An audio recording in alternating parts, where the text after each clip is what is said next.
Hello, and welcome to episode 2 of Gossip Gollum, where we discuss Tolkien lore, books, movies, TV show, and of course gossip. I'm Spirit, joined by Nuadha and Sirak.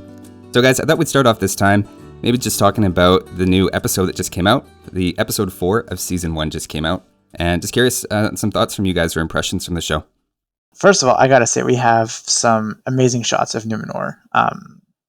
For me, what stood out from that episode was definitely the white tree of Numenor losing its petals, whether it's with the dream, with the giant waves coming in, or the fact that was like a literal sign from the gods saying you're doing the wrong thing and sending Galadriel away. I thought that was an incredible shot. Beautifully cinematic, very poignant, very Tolkien in that. And very simple too. That is kind of quintessentially how the Valar function, if they function at all. Yeah, definitely a big episode there for Galadriel. I don't know, it feels like, she's got an army, so we're sort of moving the plot forward there. And also a lot of interesting stuff happened with the dwarves, which is actually what I want to focus mostly on this episode. I feel like we've gotten some hints here. Like we know in the trailer, the Balrog is going to show up, which if you remember from the Lord of the Rings movies is the big fire demon and that Gandalf has to fight and everything. So we know that is going to show up. Of course, they're in Khazad-dûm, which is also where the Fellowship walked through, although it obviously looks quite different. So I was thinking, is it okay, guys, if we just go in and kind of talk lore and we talk about maybe history of Balrogs and maybe start there? Sure. The only thing I want to say is that there was an actual reveal, right? Like we didn't know what was in the chest until this episode, and we had guesses, but it was in fact the mithril ore that they had actually found, and I thought that it was pretty funny that they were trying to keep that a secret. And although I don't know what exactly the reasons why they were, he was basically swearing Elrond to secrecy about this. Mithril is incredibly valuable, as they're saying, especially in the Fellowship of the Ring, because the chainmail that Frodo had that he had gotten from Bilbo was worth more than the Shire, just in the mithril cost. So just the fact that he even gave a small piece of mithril to Elrond, I'm sure is going to come back later in the show.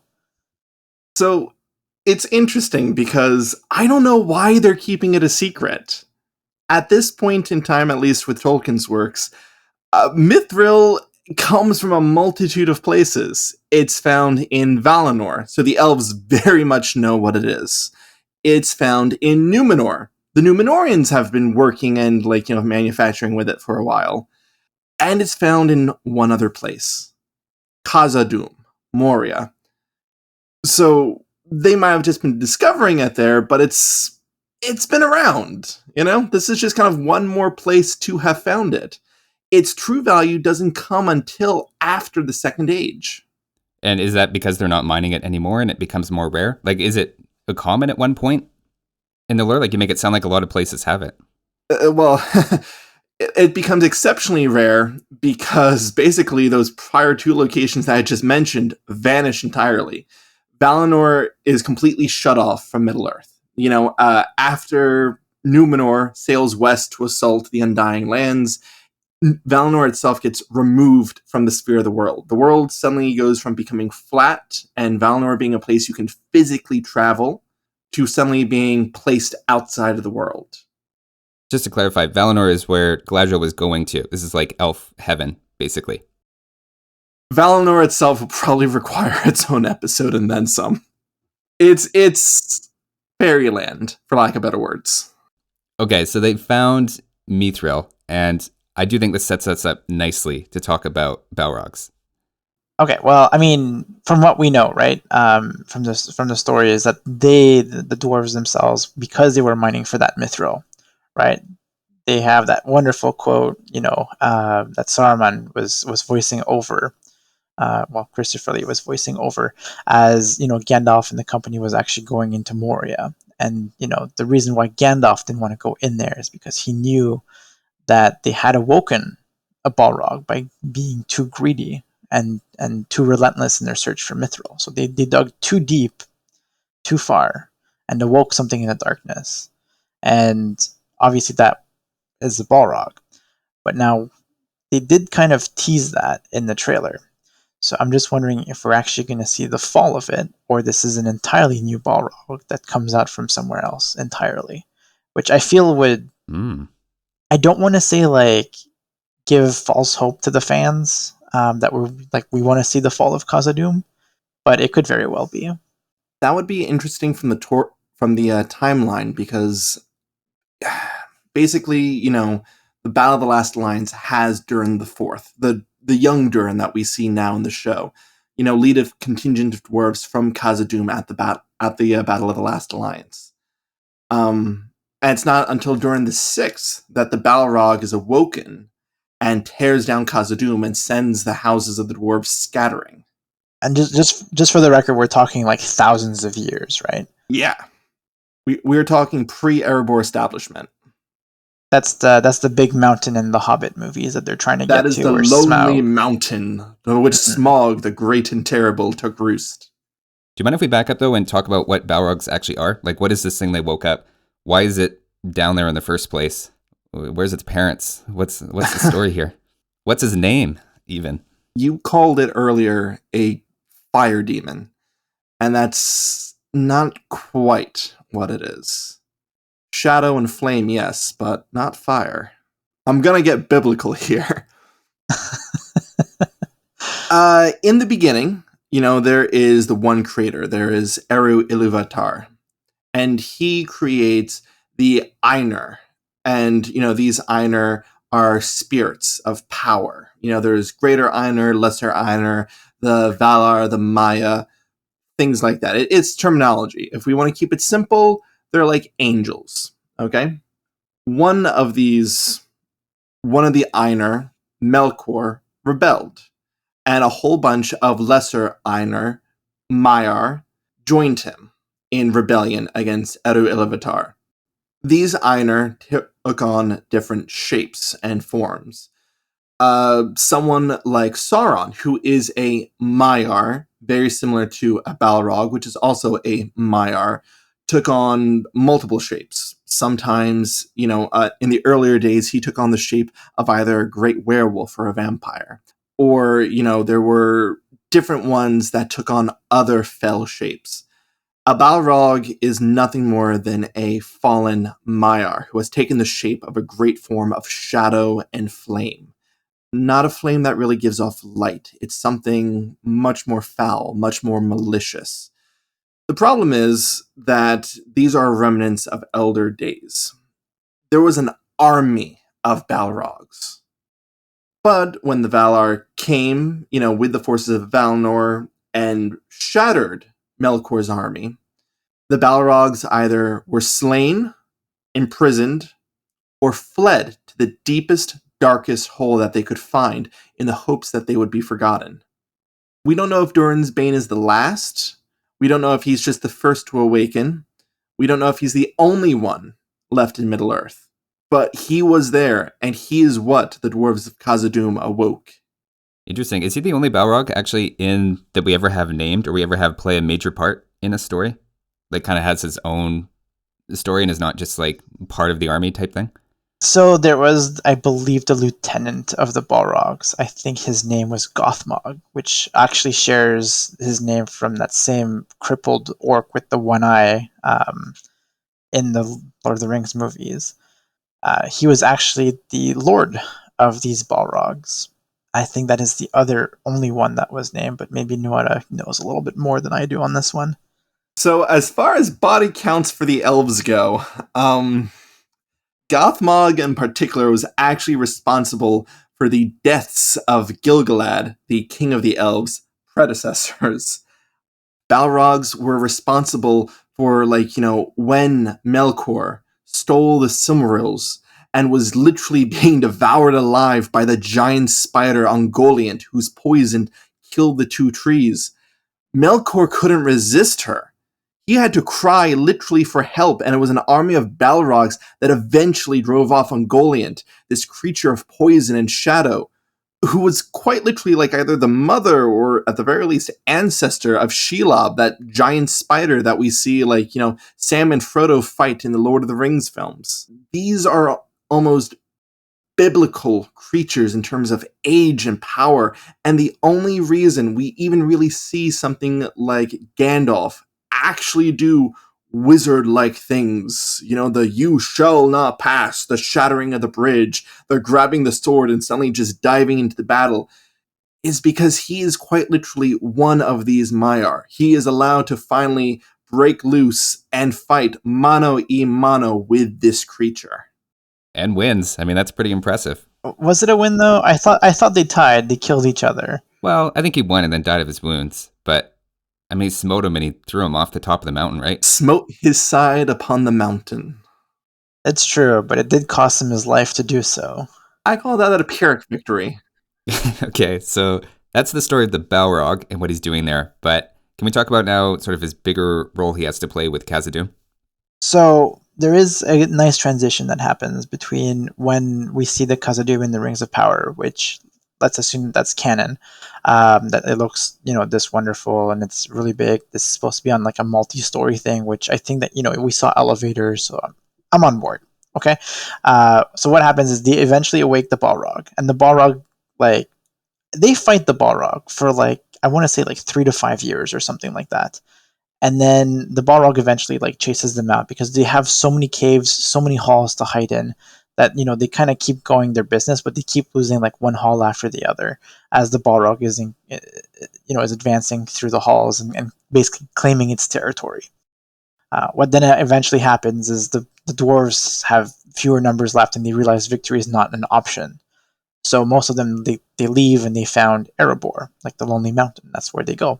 And so for, I don't know, an X number of years, it actually lies empty, just the Balrog's empty place.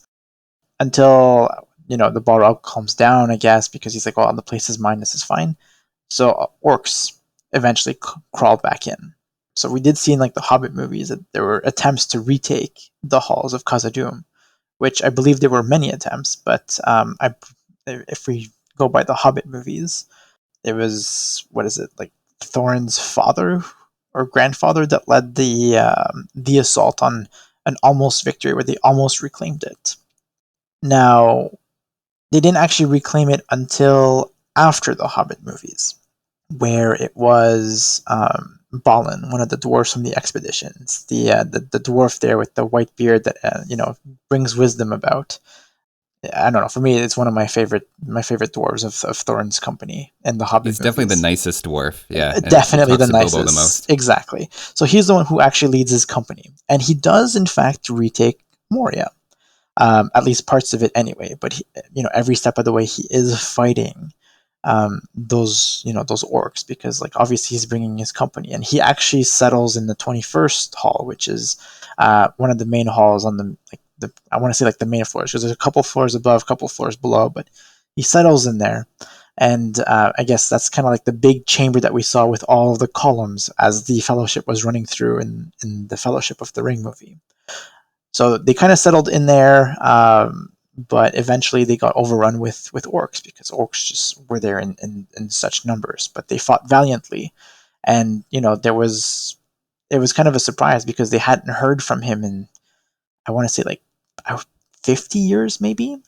So they had no idea what was going on within Khazad-dûm until Gimli passed through, and he realized that's why he was saying like, oh, we're going to be received by my cousin Balin. They're going to throw us a feast and everything. So that's the reason why he was pushing to Moria, because he's like, well, my cousin went there, and in his mind he was like, oh, well, they're going to be all alive. We're going to have a great feast. But it turns out that the help of the Balrog, the Dwarven company, fell. Was the Balrog helping the orcs do that? It's hard to say. I want to say that yes, it did, in a way, because I think that it did cut off their escape, because that's the reason why no dwarves actually got out of Khazad-dûm. But I think that the orcs did most of the killing for sure. I hate to say it came down to a simple mathematics of numbers. Balin's expedition only had so many members. The dwarves at the time were very slim to begin with in terms of strength. Frankly, the orcs and the goblins had festered inside Khazad-dûm and Moria for centuries before Balin even made it back there. And true, the Battle of the Eastern Gate did thin their numbers. The battle with Thorin's father and grandfather. These things are like cockroaches. Give them enough time and they will easily repopulate. Meanwhile, you know, if dwarves had a child, that was considered, a big and prosperous deal. Most dwarves never married and most never had kids. They were a perpetually declining race in number. To have one dwarf fell would be considerable.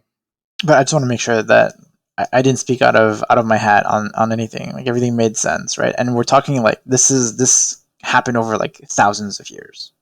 I think that at this point, the Balrog was pretty quiet for the most part. Balin and Company did start remining and reprocessing mithril at this time, and they recovered several important tomes and artifacts from Khazad-dûm, such as Durin's axe, which was like this almost quasi-religious artifact of the dwarven people. But again, it came down to numbers. They couldn't maintain their position, they couldn't get messengers out, and once they were closed and boxed in, it was a matter of time. They just couldn't break out. Yeah, one thing that did strike me when you were saying that, Sirak, is I was under the impression that Balrog wasn't fighting them, although I'd have to go back and reread Moria again, and whether it's mentioned in the book. But I kind of got the sense it was the ring that was drawing it towards it, because even the Watch from the Water, as they're entering Moria itself, and you have that sort of tentacle monster coming out to attack them, and out of all of them, it attacks Frodo. And in the book, Gandalf even makes a mental note of being like, wow, that's interesting, out of all of us, it attacked him. So it kind of was this foreshadowing of the ring can kind of draw evil towards it. So I was always under the impression it was actually the ring that woke up the Balrog. It actually wasn't the ring. You might be right about the Watcher in the water, but the Balrog was actually came out because of Gandalf. Again, you got to remember, Gandalf is a Maiar. He is an angel in quite literally human form. The same creature that a Balrog is, except, Balrog takes a different, more fiery, more menacing form. Well, he was corrected by the big bad Morgoth, right? While Gandalf was not. He remained on the side of good. Of course. But the Balrog, at this point, he is just trying to hide. He doesn't know what's going on. There's no alliance between the Balrog and the goblins. It's the same relationship as a great white shark and a suckerfish. The suckerfish just hides into the shark, hoping to not get noticed. He picks up the scraps from the shark, he hides under his shadow, and he grabs what he can. The shark doesn't even notice the suckerfish underneath him. He just keeps swimming and kills prey whenever he sees it. And the Balrog's not going to care what the ring is. The ring is a child's toy in comparison to something like a Balrog. Sauron is just another Maiar. He's like Gandalf. He's like the Balrog. Different form, different methodology, but it's the equivalent of you wanting your brother's basketball. It's a toy in comparison to you. It's really not that important. See, now I don't agree with that 100%, Nuadha, because don't we establish that basically Sauron poured his power into this ring? His power, his essence, his will to dominate, but the Balrog is doing one thing. The Balrog is just hiding. It's hiding from Valinor. It's hiding from the Valar. It's hiding from the Maiar. Okay, but you say that he's hiding, but then how come he comes out and fights Gandalf then? What is it about Gandalf that brings him out of that hiding? He doesn't know why Gandalf's there. Why is suddenly one of the Maiar on his doorstep? He doesn't know that there's a quest for the ring. He doesn't know that this is the shortcut or the swiftest path. All he knows is suddenly, the equivalent of the county sheriff is rolling up, armed, locked, and loaded on his front door. And, meanwhile, he's got the moonshine distillery out in his garage somewhere. He thinks he's going to find him. Well, can I tell you the worst part of this is it's kind of like Gandalf blames Pippin for, I guess in the books he throws a rock down the well, and in the movies the whole skeleton goes down. It's kind of implied that might be what gets him in trouble and all the orcs find him. That's kind of a jerk move if Gandalf is blaming Pippin for this, and it turns out Gandalf brings something much scarier. So I was going to say, I think that Pippin brings the orcs. It just happens that, the Balrog may have showed up anyway.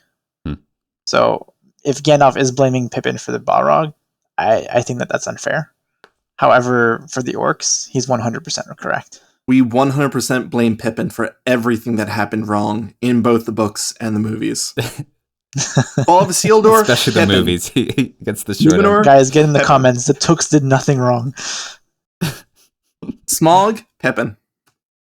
So does that leave the possibility then, all this is true and the Balrog dies. Are there other Balrogs out there that might get awakened later? Or is it just one of those things that they are probably just going to stay dormant forever? And this was just a one-off, really weird thing because the dwarves dug so deep. Yeah, so this is why like I have a strange theory about like maybe we like the Balrog that they tease at the end of like the trailers for the Rings of Power may not be Durin's bane, is because there are a number of Balrogs that are throughout Middle Earth that may have survived.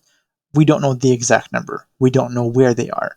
So the fact is, they could sprout up a Balrog out of nowhere, and it'd be like, yeah, this could happen.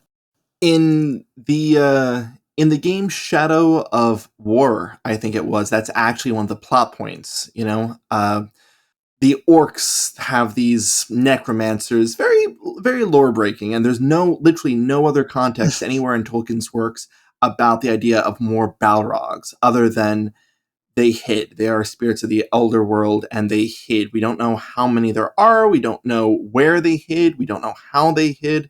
Durin's Bane is the only one in modern times that comes up. But, that is a plot point of one of the games. The orcs are trying to resurrect the Balrog from, like, underneath the Earth's crust. And there's magma. And the Balrog, who I think is called, like, Tarkanoth or something like that, comes up. He's one of the bosses that you have to fight.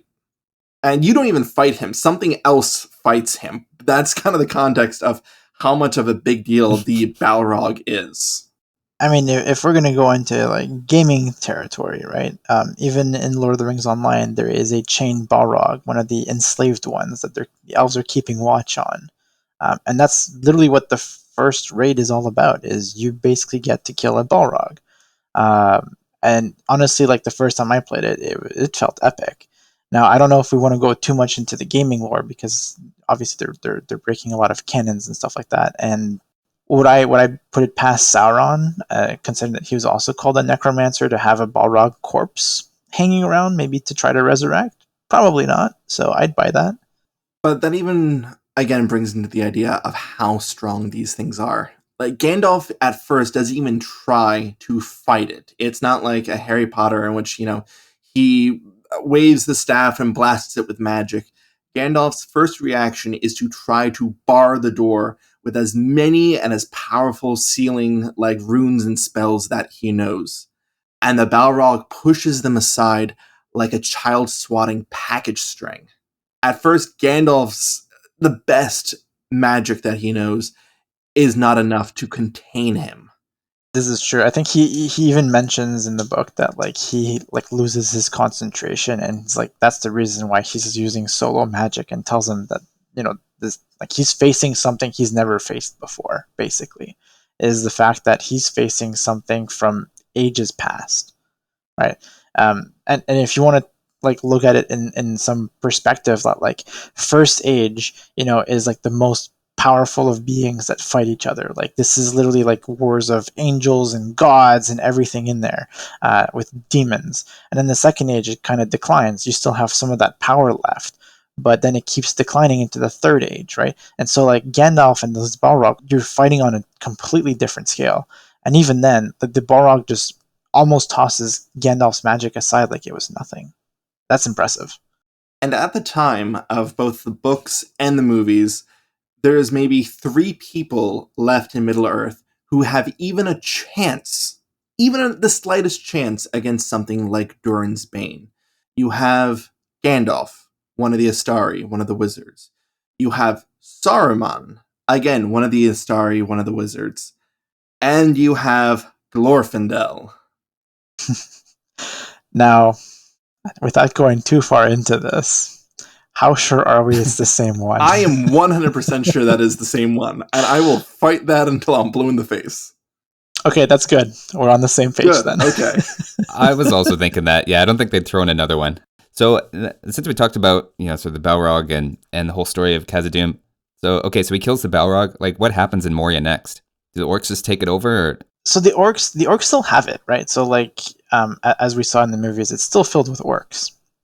Now, what we don't actually see is as the ring is going down through like Rohan and whatnot, Lothlorien actually gets attacked. So like Galadriel, although she is staying in Lothlorien, they're not idle. Like Sauron is waging war against all of Middle Earth. And when I say all, I mean like there's not almost like one place that's left unturned because of his war.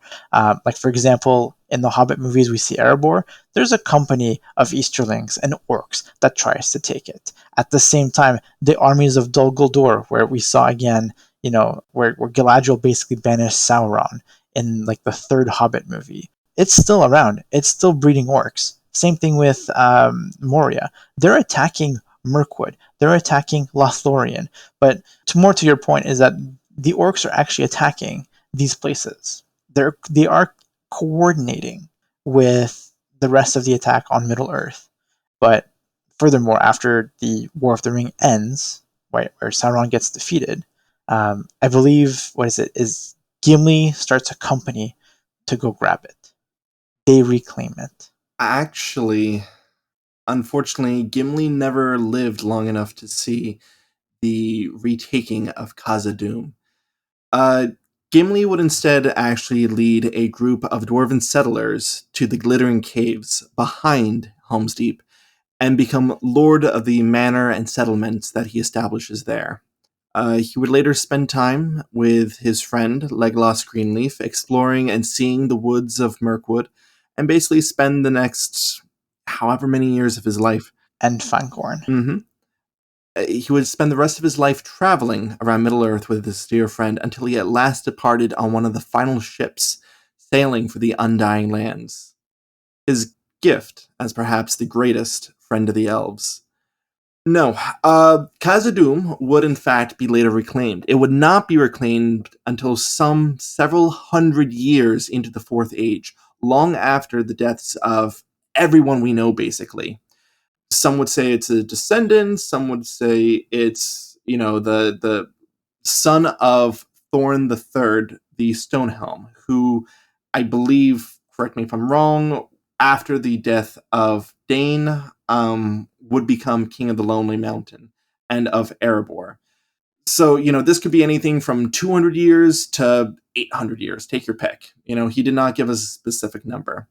But this descendant would become Durin the Seventh, the last and final Durin of the Durin line. And I know last episode we talked about the idea that the dwarves believed in reincarnation, at the very least for Durin the Deathless. He would lead a company of dwarves to Khazad-dûm and finally reclaim the dwarven homeland and reclaim what riches they could from its depths. So is that then they all live happily ever after? Or like you were saying, dwarves are sort of in decline anyway? I know it's probably not even covered in the books, but what's your thought about what happens kind of longer term? All the races but man kind of go into decline at that point. Okay. Like it's kind of funny because when in the movies, like Gothmog kind of states that like the age of like men is over, the age of the orc has come. There actually acknowledges that currently it's the age of men, which means that all of the other races are currently in decline. But that he's going to change that by bringing the orcs becoming the de facto race. But of course, with Sauron's defeat and decline, everything. The Age of Men still resides because they're the ones who continue to, make more children than all of the other races. They're becoming more and more populous. Even the hobbits kind of go into decline because they just kind of, again, they're not as numerous despite Sam trying his best. As far as Sam single-handedly skewed the population schematics for the Shire. All right, well, it's good that the dwarves get sort of one last victory there, and they do eventually take Khazad-dûm. I actually wasn't sure about that, so I'm glad I have you guys here that know much more about the lore. Guys, I think we should wrap it up there, and I think we've gone kind of start to end and covered a lot of ground here. I know we didn't talk about the TV show that much, but honestly, it was really interesting learning all this stuff about the Balrog and Moria and stuff. So thanks a lot for joining me and educating me and our listeners on all that stuff. It's a pleasure, and even I learned something today that I knew that Gimli was off in the Glittering Caves, and that's what he found it. But I really thought he led an expedition as well. But I will admit I was wrong. The last time Gimli saw anything of Khazad-dûm was when he stood with Frodo before the Mirror to see a crown of 7 stars above his head as well, where Durin had stood many, many years ago. Are you reading that, or you got that memorized? Oh, I got that memorized. There you go. All right, thanks for listening, everybody. And I'm not sure what our topic is next week, but we'll have something, I'm sure, very fascinating. Just as juicy as this week's. Let's talk about Glorfindel. That's always a fun one. I don't even know what that is, so we probably should at some point. Oh, we got a story for you. Thanks for listening, guys, and we'll see you next time.